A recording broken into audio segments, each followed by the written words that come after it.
Eu sou o Thiago Coati e esse é o Larvas Incendiadas, um podcast de divulgação de estudos de gênero e de sexualidade. A cada 15 dias, trazemos um episódio novo, sempre conversando com pesquisadores e pesquisadoras dos mais variados estágios da vida acadêmica para divulgar suas pesquisas. Esta semana, conversei com Gabi Lamounier, que é psicólogo e mestra em psicologia pelo FMG. Seu trabalho é uma análise transviada da política pioneira de alas LGBT no sistema prisional de Minas Gerais. Por meio da ida semanal na ala de Vespasiano, da interação com as pessoas encarceradas, da entrevista com gestores e da análise dos documentos e normativas que regem a política, Gabi descreve e analisa as relações de poder que atravessam aquele lugar bastante peculiar, revelando as violências e também as resistências que ali ocorrem. É um convite para repensarmos a política de alas, tendo em vista a sua melhora, mas sem perder o horizonte da abolição das prisões. Fique agora com a nossa conversa. Oi, meu nome é Gabi, eu sou aqui de Belo Horizonte. Eu fiz uma formação em psicologia pelo FMG e também fiz um mestrado lá na psicologia social. Além disso, eu faço atendimento clínico e também sou estudante de teatro. Ok, obrigado, Gabi. Para a gente começar a nossa conversa, então, antes de entrar na sua pesquisa, eu sempre fui curioso para saber como é que as pessoas chegaram a esse tema. Então conta um pouquinho desse background, como é que você chegou a se interessar por estudar as pessoas trans, pessoas LGBT, né, nas prisões? Então, em 2014, eu estava na graduação em psicologia na UFMG e aí, por duas oportunidades que surgiram juntas, eu me aproximei desses dois campos de estudo, né, que dá para pensar que são separados, o campo da prisão e o campo dos temas LGBT, mas na verdade é tudo muito junto, né, assim, se a gente pensar também direitos humanos como um grande tema. Em 2014, então, eu entrei para o NU, que é o Núcleo de Direitos Humanos e Cidadania LGBT da UFMG, que é coordenado pelo professor Marco Aurélio. E lá eu era extensionista, né? Participava de um projeto de extensão, onde eu era responsável de ajudar os movimentos sociais da cidade a organizar eventos, espaços de debate, a marcha LGBT, por exemplo, sei lá, né? Assim, esses espaços de socialização e de politização da experiência LGBT. E também nesse mesmo ano eu comecei a fazer estágios obrigatórios na graduação em psicologia. E aí tem um estágio da professora Vanessa Barros, lá da psicologia, que a gente fazia uma metodologia que chama História de Vida. A gente ia nas APACs, que são prisões religiosas, assim, que a gente tem aqui no Brasil. E aí a gente conversava com pessoas presas semanalmente, treinando um pouco essa escuta clínica, né, da pessoa da psicologia e também esse método da história de vida. E aí assim que eu aproximei, então, dos estudos da prisão, fazendo esse estágio lá. Legal. E então, entrando um pouco mais na sua pesquisa, conta pra gente o que especificamente você queria saber com essa sua ida às prisões, o que te interessava pesquisar nessa sua dissertação? Além desses dois campos de estágio que eu falei, teve um terceiro também que foi muito importante para materialização dessa pesquisa, que foi um estágio que eu fiz no Ministério Público aqui de Minas Gerais, especificamente no Centro de Apoio Operacional das Promotorias de Direitos Humanos do Estado, que é o CAU Direitos Humanos. Lá no CAU, então, eu era responsável por atuar nas temáticas de gênero e sexualidade. Então, eu ajudava a elaborar relatórios técnicos, a fazer pesquisas sobre os direitos da população LGBT. E aí eu tive o interesse de entender, porque nesse espaço do CAU, uma das responsabilidades do pessoal de lá é fazer essa averiguação da situação das prisões, assim, como que as pessoas presas estão sendo tratadas, se existem denúncias de irregularidades ou algo assim. Então, ali eu já me interessei em pensar, será que as pessoas LGBT têm algum tratamento diferenciado nas prisões? Assim, e será que o CAU, enquanto esse órgão dos direitos humanos, que também lida com gênero e sexualidade, será que também não é um campo importante de atuação da gente tentar se aproximar? E aí eu fui tentando ajudar a criar esse espaço de diálogo do Ministério Público com as prisões e fui descobrindo isso, descobrindo as normativas, entendendo como que funcionava cada secretaria, qual que era a responsabilidade de cada órgão. E fui, então, participando de reuniões institucionais enquanto estagiária do Ministério Público. Eu participei durante 2-3 anos de uma comissão aqui no estado que chama CEPEF. É uma comissão entre secretarias, né, assim, que atuam gestores da segurança pública, gestores da pauta LGBT e também movimentos sociais, a universidade e as polícias e os bombeiros também, assim, toda a questão da gestão da segurança pública e da população LGBT. É uma comissão, então, visando reduzir a violência contra a população LGBT no Estado. E eu participei desse espaço e a partir dessa inserção no espaço que eu consegui também a autorização para eu fazer as minhas visitas no mestrado e poder realizar, então, a pesquisa de campo na unidade de Vespasiano, que é onde tem uma das alas LGBT do Estado. Lá é chamada de anexo, porque fica num prédio separado das outras pessoas presas. É um prédio, um espaço específico para as travestis e para as bichas.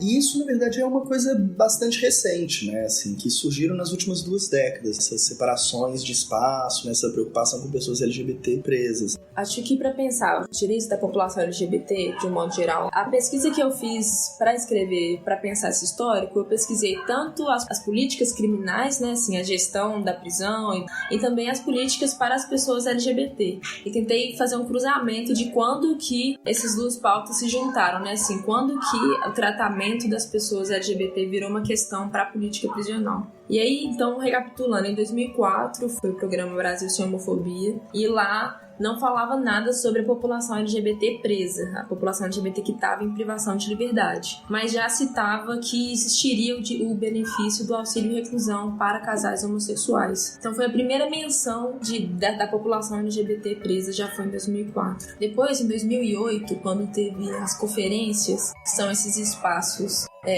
de conversa, né, assim, construção de projetos e debate sobre políticas públicas possíveis, assim, né, em diversos campos. Nas conferências LGBT de 2008 já surgiram propostas falando sobre a questão da homofobia nos presídios, assim, de que pessoas LGBT precisavam de algum nível de atenção especial e principalmente as mulheres trans precisavam de ter alguma interferência específica, assim, pensando então na alocação dessas pessoas no sistema. Então, no nível federal, né, assim, quando chegou no nível das conferências nacionais, a proposta que saiu inicialmente, acordada lá entre os delegados participantes e as pessoas gestores participantes, é de que a melhor política possível para garantir a proteção de mulheres trans seria colocá-las nas unidades femininas, seria respeitar a questão da identidade de gênero dessas pessoas. Ao mesmo tempo, aqui em Minas Gerais, estava surgindo um outro tipo de política, assim, que não levou em conta, talvez, essas discussões que estavam sendo feitas nas conferências. O que aconteceu aqui em Minas foi o Centro de Referência LGBT Estadual, na época, ele recebeu uma carta de denúncia das pessoas presas, pedindo providências, né, falando que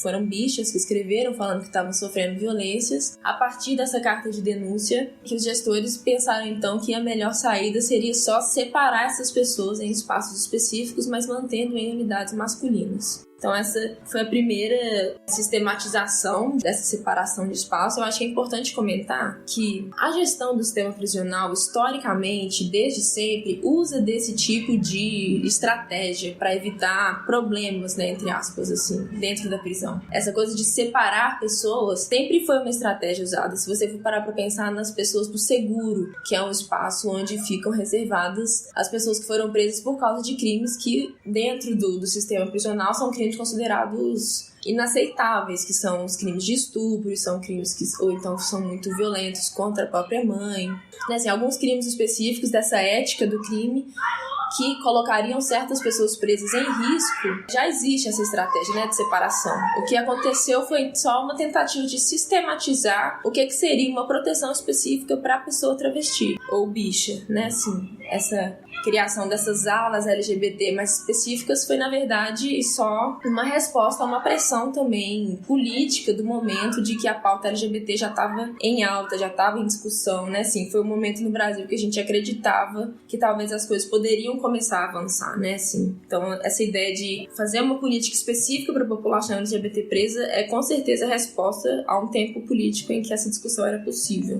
Então, só para terminar um pouco essa história específica específica aqui de Minas foi que a primeira ala específica, né, na época até chamava Ala Rosa, ela foi criada em 2009 pela gestão do estado na época, mas o curioso é isso, foi acordado meio que entre gestores, assim, diretamente lá na unidade prisional, não teve uma sistematização mesmo, uma resolução na época. A resolução, para definir exatamente como seria esse programa de proteção, foi feita só em 2013, 4 anos depois desse projeto modelo ir acontecendo e tal. E isso é muito característico também, eu acho, de um modo geral, das políticas criminais, assim. É impossível a gente tentar criar alguma política que vá realmente chegar em toda a unidade prisional. Pensando que a gestão prisional é de responsabilidade do Estado, mas mais ainda é de responsabilidade de cada diretor da prisão, né, assim, é muito específico exatamente o que acontece lá dentro, né, assim, não é porque lançou uma resolução que de repente o tratamento na prisão vai mudar, né. O trabalho no sistema prisional, ele é muito isolado, eu acho, dessa coisa da responsabilidade via lei, assim, via normativas. Então, em 2013, foi feita a resolução definindo como seria esse projeto de proteção para as pessoas trans. Então, uma das críticas que eu faço na minha dissertação é um pouco isso, de por que a proteção para as pessoas presas, para as pessoas LGBT presas, foi feita no formato de um programa, né? Assim, por que é um programa de reabilitação, reintegração social e profissionalização, que você tem que pedir uma autorização para entrar a partir de você escreve um termo, se declarando homossexual, pedindo para acessar esse programa. Existem passos burocráticos para você acessar esse espaço de proteção, quando na verdade deveria ser um direito garantido à pessoa LGBT presa, né? Assim, se a proteção é feita a partir de um programa, e isso está muito bem descrito na resolução, na normativa, a pessoa, quando ela comete alguma falta ali dentro, e a gente sabe que essas faltas também são definidas muito arbitrariamente pelos próprios agentes penitenciários ali no dia que acordou de um jeito, definiu que aquilo era uma falta ou não. Então, se a pessoa presa, se a travesti presa comete alguma dessas faltas disciplinares, ela pode ser retirada do espaço de proteção como punição a essa falta disciplinar. E aí você pensa assim, então, sei lá, porque assim, ela cometeu qualquer deslize ali, seja de vestuário, seja de qualquer tipo de deslize, ela pode então voltar ao espaço comum, ao espaço masculino, voltar a essa possibilidade de sofrer essas diversas violências de gênero ali no espaço. Então, é de pensar realmente se esse programa tem garantido a proteção para essas pessoas ou não. Minas Gerais foi pioneiro, né? Depois de Vespasiano foi criada uma série de outros, né? Bicas, né? Bicas 1 e Bicas 2, se não me engano. E outras, e também pelo país, né? Se não me engano, eu posso estar errado, né? Mas me ajuda aqui. São Paulo eu sei que tem, Porto Alegre tem. No Nordeste tem algumas também. Nordeste, e tem outras também, mas cada uma funcionando de um modelo um pouco distinto, né? Não é tão padronizado assim. Exatamente.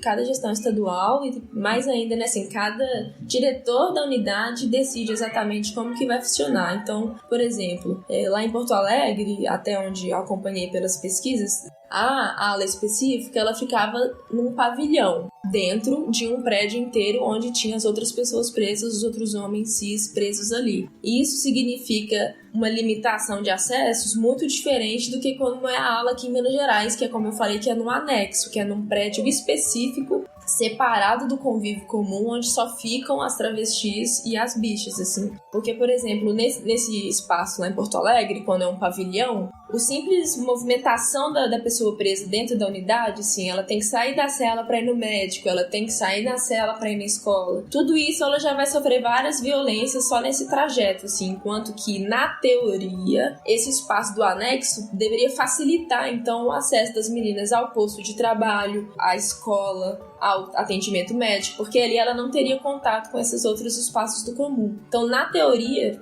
separá-las deveria ter garantido mais acesso a certos direitos ali dentro, mas não é isso também que a gente percebeu durante a pesquisa, na pesquisa de campo, conversando com as meninas, assim.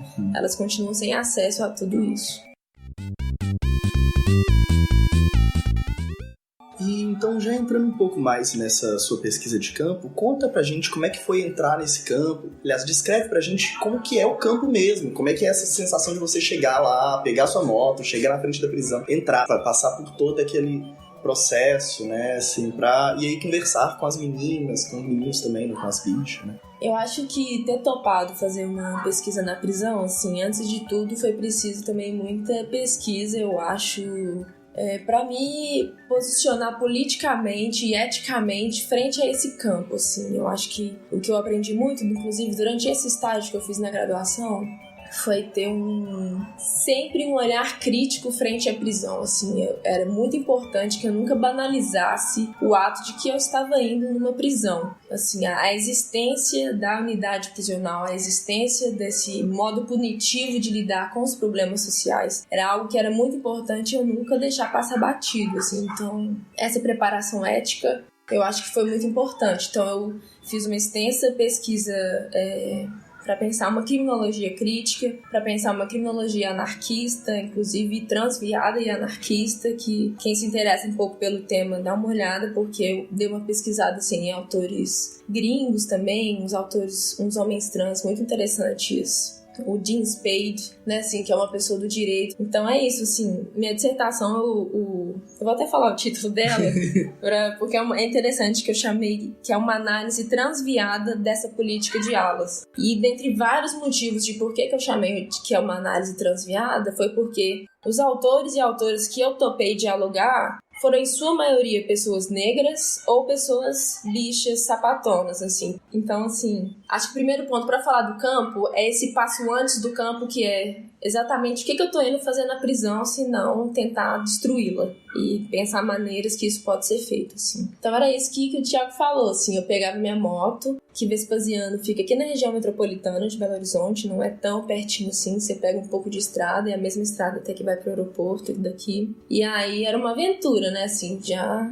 fritando em como é que eu ia ser recebida lá. Eu já tinha feito algumas visitas antes em unidades prisionais, assim, nesse estágio do Ministério Público e também nesse estágio nas APACs. Eu já tinha trabalhado antes com pesquisa e com conversas, né, assim, metodologias de conversas mais horizontais e que respeitem o conhecimento da pessoa presa também, né, assim, entendam que as pessoas que estão ali, principalmente elas, são capazes de teorizar sobre aquele espaço, né, assim, o meu objetivo teórico e o porquê que eu escolhi fazer uma etnografia e porquê que foi tão necessário, eu acho que falar sobre prisão e não ir na prisão, ou ouvir, pelo menos, de quem foi preso, eu acho que é impossível. Que o conhecimento é produzido ali, no chão da coisa, né? Assim, as pessoas que estão lá, todo dia, todo minuto, toda hora, toda semana, vivendo aquela realidade, assim. Então, foi muito importante ter esse respeito também do conhecimento gerado por aquelas pessoas, assim. E aí eu chegava lá, deixava meu capacete guardado, eles passavam a minha mochila no scanner também, mas deixava ela guardada lá, e tudo que eu entrava era meu caderno e a minha caneta. E eu sempre... Bom, na primeira vez oficial, assim, da pesquisa que eu fui lá, na verdade, eu fui barrada por causa da roupa que eu tava usando, que eles julgaram que não era uma roupa adequada. E aí, depois, quando eu voltei, eu, no dia da minha visita lá, já pensei, nossa, o que vai ser uma roupa adequada, né? E aí, essa coisa da performatividade de gênero sempre muito presente. E pra quem não conseguiu identificar ainda pela minha voz, mas eu sou uma pessoa, assim, muito dissidente de gênero de alguma forma. Eu acho que se as pessoas me veem na rua, pelo menos sapatão, elas vão achar que eu sou. Hoje em dia eu me identifico como uma pessoa não binária, sou uma pessoa trans não binária, uso qualquer pronome. Quem quiser escrever alguma coisa, mandar alguma coisa, isso aí é uma coisa que não me importa. E, então, na época, eu era uma sapatona, inclusive cheguei lá me apresentando, assim, para as meninas, para as pessoas que estavam presas, assim, elas me perguntavam se eu era entendida, elas me perguntavam, né, assim, e aí, porque era isso, eu ia toda montada no look sapatão, poder, sabe, com a minha bota, com a minha camisa de botão, com a minha jaqueta, porque se é assim que o homem vai me reconhecer, então é assim que eu vou vestir, igual me apropriando dessa masculinidade também de alguma forma. Pelo menos era o que eu tentava, né, assim. Então eu acho que o acesso que eu tive às meninas passou por isso também, por uma certa troca de identificações que a gente teve dessa coisa do gênero, né, assim, de elas verem que eu tava ali, talvez partindo de um outro lugar, assim, tentando ouvi-las de um outro lugar. Teve vários momentos que elas falavam isso, de que bom que é uma entendida que tá aqui, os héteros não sabem o que a gente passa. Elas falavam essas coisas, assim, eu acho que então isso cria uma possibilidade, né, do diálogo. Uma das coisas que a sua pesquisa mostra, que eu acho que é bastante interessante, é como essas políticas, na verdade, são bastante precárias, né? Muda uma gestão, muda tudo. Aliás, muda um agente, às vezes muda tudo, novas regras que você tem que aprender, e o quanto isso cria um momento de eterna tensão, né? Que você tem que sempre estar aprendendo quais são as novas regras do jogo ali para você se readaptar, né? Total, assim, isso é algo, eu acho que é um dos principais pontos de tensão que as pessoas destacam do cotidiano de estar preso, é um pouco isso, assim, de que todo dia a regra muda e que você então tá sempre podendo levar uma falta, tá sempre podendo levar um xingo, mesmo tentando, de certa forma, fazer a coisa certa, assim, é um jogo que você sempre vai perder, sabe? E é muito interessante pensar também como que essas regras mudam e afetam não só as pessoas que estão presas, né? Assim, existe essa coisa de espalhar essa culpa também para os familiares e para as pessoas que de alguma forma visitam a unidade, porque para mim também as regras mudavam todas as vezes que eu ia lá. Então, tinha vezes que eu passava no detector de metal de um jeito, tinha vezes que eu tinha que tirar o sapato, tinha vezes que eu tinha que não precisava, tinha vezes que eu nem passava no detector. E não só eu, mas também pensando nas mães, assim, que vão levar comida, que vão levar um lanche, que vão fazer a visita no final de semana, e é isso, né, assim, falei as mães, porque esse é outro dado, né, as visitantes são sempre mulheres, de modo geral, né, assim, são sempre as mães ou as esposas, as companheiras. Eu acho que é importante pensar também na questão de gênero das filas e de como que essas pessoas passam por revistas vexatórias e procedimentos vexatórios para impedir, para de certa forma desencorajar que essas pessoas continuem visitando as pessoas presas e de alguma forma mantendo elas vivas ali. Então, mas mesmo para as bichas, quem frequenta mais quem visita mais são as mães, não é os namorados, porque achei isso curioso. Sim. Para os homens HT, eu já sabia desse dado, mas para as bichas, para as travestis... Sim, eu acho que para os homens bichas, sim. Mas na trajetória da travesti, na verdade, primeiro, um ponto importante é a trajetória de migração, né? Assim, muitas delas não são daqui e são de outros estados, muitas mesmo, assim, é muito comum as pessoas que estarem presas lá serem de outros estados, de várias outras regiões do Brasil, então... E além disso, mesmo de outras regiões de Minas Gerais, porque só existem 2 aulas no estado, né? Assim, então, se a pessoa travesti está presa e ela quer estar nesse espaço de proteção, ela tem que vir aqui para a região metropolitana. Então, também, realmente, não são talvez as mães, mas são as amigas. Essa rede, né? Eu lembro muito de conversar também com a Nick, ela contar, tipo, uma de outro estado, chega, tá presa, manda uma mensagem pra ela e ela tenta acionar a rede pra ver, assim, olha, não, essa menina tem que ir pro estado dela, tem que...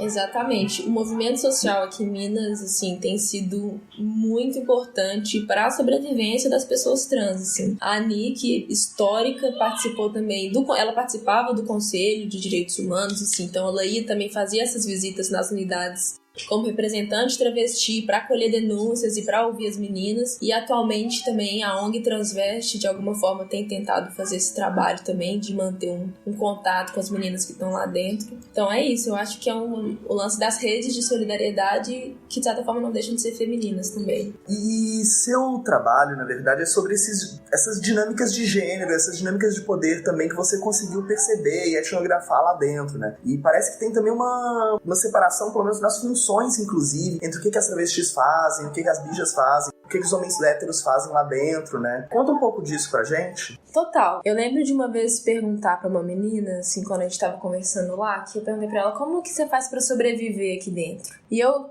falei essa pergunta pensando nesse sobreviver, pensando numa coisa do tipo assim, saúde mental, né? Como que você se mantém viva, como que você enfrenta essa coisa de estar presa. Eu pensei mais nessa coisa mental, dos afetos e tal, e ela me respondeu essa pergunta assim, que ela cozinhava, que ela passava roupa, que ela lavava a cela, que ela fazia programa. Então, ela entendeu mais na coisa material, né, assim, como ela sobrevivia de um jeito mais material. Porque é isso, o Estado, por mais que seja da responsabilidade do Estado fornecer os itens básicos de sobrevivência, o papel higiênico, o sabonete, a alimentação, não é isso que acontece, né, assim, muitas vezes as pessoas não recebem esses itens básicos mesmo, por meses, assim. Então, isso tem super a ver também com o que a gente conversa sobre a questão das visitas, assim, geralmente as pessoas que recebem visitas, né, as pessoas que têm contato, têm uma rede de solidariedade aqui fora ou que vão lá visitar, elas recebem esses itens básicos, né? Elas podem receber biscoito por Sedex, né? Biscoito, papel higiênico, material para fazer artesanato, itens de higiene todos, né? Assim, sabonete, creme de cabelo. Então, se essas meninas, de modo geral, elas não têm esses laços, né? Assim, ou têm esses laços rompidos também,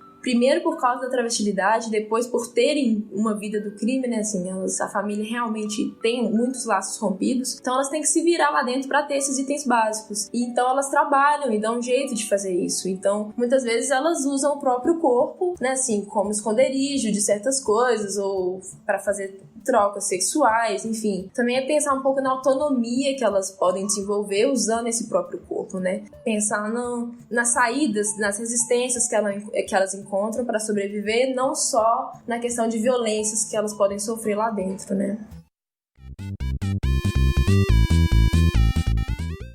Eu acho que isso nos leva a um debate que é um dilema, né? Assim, por um lado, não estar separado pode levar a violências, tanto é que foi uma demanda, né, essa gestora que recebeu cartas de violências de pessoas LGBT que estavam sendo altamente violentadas, mas também separar não resolve os problemas, na verdade até cria outros, né, cria também uma coisa que a gente escutava muito na CPF, de que esse espaço começava a ser demandado também por pessoas não necessariamente LGBT, começava a criar hierarquias e relações de poder interna a esse espaço também, né, assim, eu acho que é um dilema, né, Sim.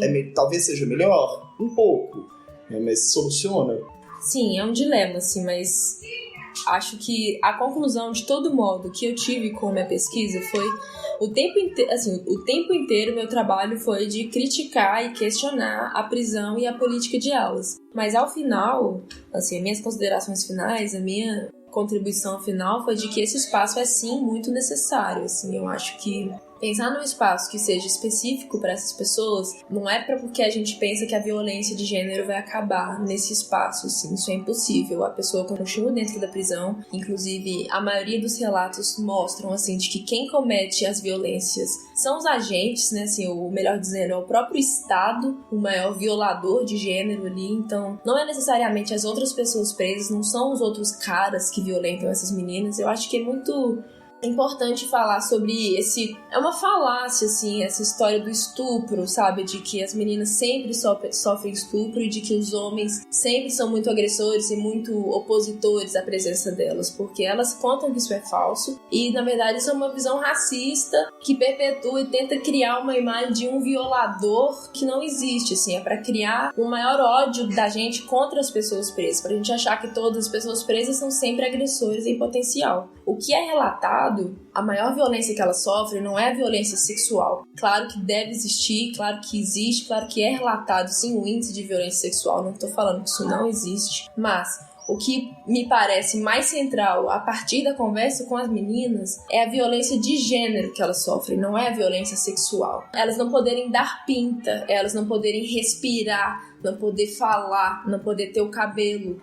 Sabe, quando tem o banho de sol, ela precisar tirar a roupa para ir pro banho de sol, em vez de conseguir ficar com o sutiã. As pessoas não comerem do mesmo talher que ela come. Então, são violências que são esses reguladores do gênero que são muito, assim, definidores da trajetória delas ali dentro, muito menos do que essa coisa da violência sexual. Tem um relato muito importante que foi exatamente esse relato do banho de sol, que uma colega que tá presa lá contou pra mim isso, de que quando ela ainda estava na unidade masculina, e é isso, não sei se vocês entendem um pouco o funcionamento da prisão, e isso varia, como eu falei, sempre de unidade em unidade, de quantos agentes tem, quantas pessoas presas tem, mas nessa unidade onde eu fiz a pesquisa, as pessoas só saíam pro banho de sol 2 vezes na semana, durante 3 horas cada. Então você pensa, são 7 dias, né, na semana, assim, 24 horas no dia. Ou seja, elas ficam praticamente, né, assim, o tempo inteiro trancadas dentro de uma cela, e a cela é projetada para caber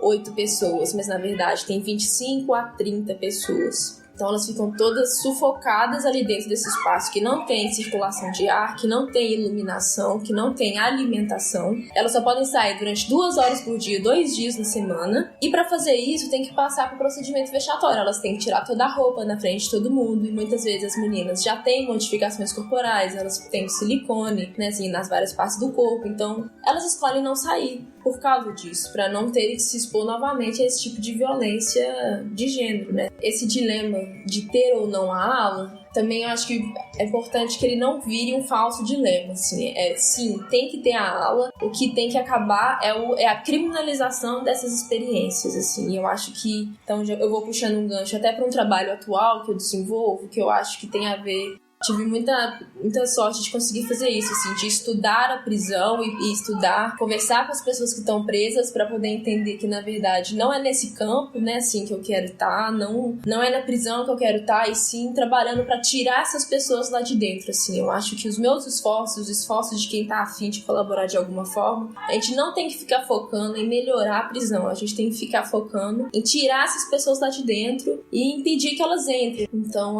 dando trabalho para travestis, fazendo essas pessoas ficarem vivas e livres. É assim que a gente vai melhorar a situação da prisão, fazendo com que elas não sejam presas. Pra gente ir pro final, tem algo que você acha que a gente não abordou, que você acha que a gente tem que falar? Eu acho que eu posso falar um pouco do lugar da psicologia também nisso tudo, né? Assim, querendo ou não, eu tenho uma trajetória na psicologia, né? Assim, e o meu mestrado, a pesquisa também foi na psicologia. Então, de 2 lados um pouco eu vou falar dessa história, assim. Primeiro é uma responsabilização nossa do campo da psicologia, dos profissionais da psicologia e dos pesquisadores também, né? De entender uma responsabilidade ética e epistemológica e tudo mais do campo da psicologia em relação aos temas de gênero e sexualidade. De um modo geral, tudo que vai ter a ver com o tema de gênero e sexualidade, a psicologia é muito convocada a responder. E a gente tem uma base de entendimento do sujeito que é muito cisgênera e que é muito branca, né? E que é muito binária. E que então eu acho muito importante a gente, enquanto psicólogo, fazer um convite sempre a desconstruir essas normatividades todas desse sujeito universal e desse desenvolvimento do ser humano que a gente tem, né? Assim, é uma responsabilidade falar sobre gênero e sexualidade, porque de alguma forma a gente é muito levado a sério, assim. E as pessoas trans, as pessoas dissidentes de gênero são menos, né? Assim, o que é muito curioso. As pessoas, quando falam da própria experiência, não tem tanta autoridade, assim, né? É um psicólogo que muitas vezes tem que autorizar a existência dessas pessoas. Eu acho que isso tem a ver, né, assim, com a patologização das vivências trans e que, de certo modo, tem a ver com a criminalização também, né? Assim, dessas vidas, que são modos de vida, essas vidas dissidentes de gênero que muitas vezes as meninas são assassinadas e quando a polícia vai investigar, elas acabam virando réis no próprio processo, assim. Por causa do modo de vida da pessoa, por ela ser uma trabalhadora sexual, de alguma forma ela é responsável pela própria morte também. Então, enfim, é a responsabilidade de quando a gente vai falar sobre esses temas de gênero e sexualidade e pensar esse poder de legitimação que a gente tem. E também a psicologia na prisão, né? Porque, enfim, de alguma forma, as pessoas que estão presas, o sofrimento é incomensurável, né, assim, da retirada de liberdade. E essa ideia da ressocialização é uma ideia que é muito perigosa da gente cair nela, da gente acreditar nela, da gente acreditar que existe algum projeto de cura ou de melhora a partir do cerceamento da liberdade, né? Eu acho que isso tem a ver também com a luta antimanicomial, mas é de pensar que tipo de tratamento para o problema social a gente pode oferecer num espaço que não tem liberdade, né? Eu acho que é impossível, assim. Então, pensar a responsabilidade também do psicólogo que atua nesse campo, né? De que tipo de acompanhamento e de escuta também a gente consegue fazer, assim. Por mais que eu não estava no campo enquanto psicóloga, em vários momentos eu fui convocada, né? Assim, a estar nesse momento de escuta, de a pessoa tá muito depressiva, a pessoa só quer morrer, né? Assim, quando elas falam que a cadeia pesa, né? Assim, pesa a cabeça. E é lógico que pesa, né? Assim, então também como que, enfim, que tipo de vida dá pra pensar na prisão? Eu acho que nenhuma. Então, é isso.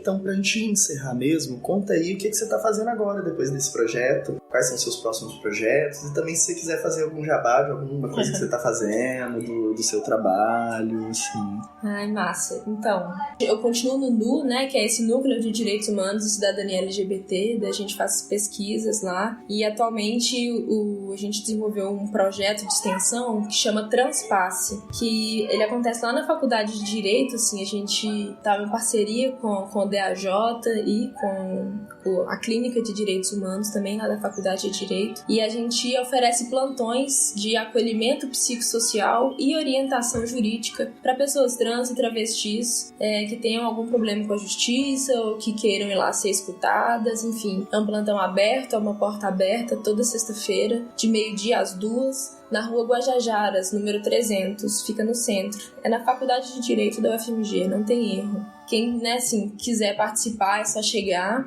Essa sexta-feira agora vai ter um evento que a gente, dia 30 de agosto, vai ter um evento do Transpasse, é o primeiro Transpasse em rede. A gente vai fazer uma feirinha trans, que são para as pessoas trans que fazem arte, fazem qualquer tipo de trabalho que elas queiram vender e expor. A gente abriu essa chamada para elas exporem lá na Faculdade de Direito. E à tarde a gente vai fazer uma roda de conversa sobre a criminalização da travestilidade e pensar um pouco isso, assim, a partir da conversa com as meninas que foram presas, com as travestis que são assistidas do Transpasse, que já passaram pela prisão, a gente vai tentar conversar um pouco com elas sobre, primeiro, essa experiência, do cárcere, e também entender o que elas pensam sobre a criminalização da LGBTfobia, porque é, de novo, um movimento LGBT tentando se garantir de alguma forma, se melhorar a vida de alguma forma, mas apostando numa resposta punitiva, apostando numa resposta, criminalizadora, que, não tô falando que não é pra ser criminalizado, é muito mais do que isso, se a gente ficar só no é ou não é, o debate nunca avança. Eu acho que a gente tem que refletir sobre as consequências da gente só acreditar na punição para melhorar a nossa vida em sociedade,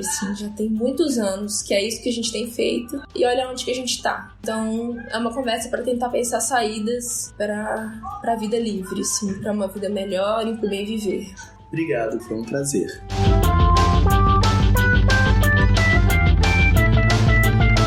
Esse foi o Larvas Incendiadas, um podcast de divulgação de estudos de gênero e de sexualidade. Se você gostou desse nosso episódio, manda um feedback no Twitter, no Facebook, no Instagram ou outra rede social. Considere também nos apoiar financeiramente pelo apoia.se/incendiadas. Você pode apoiar com doações mensais a partir de R$1. Como você já deve saber, o Larvas faz parte do portal Desaprender, uma rede que agrega diversos podcasts sobre educação. Não deixe de conferir o nosso portal e os podcasts parceiros. Todos nós estamos disponíveis em todas as principais plataformas de podcast. Compartilhe com amigos e amigas e até o nosso próximo episódio. Portal Desaprender, onde houver certeza que eu leve a dúvida.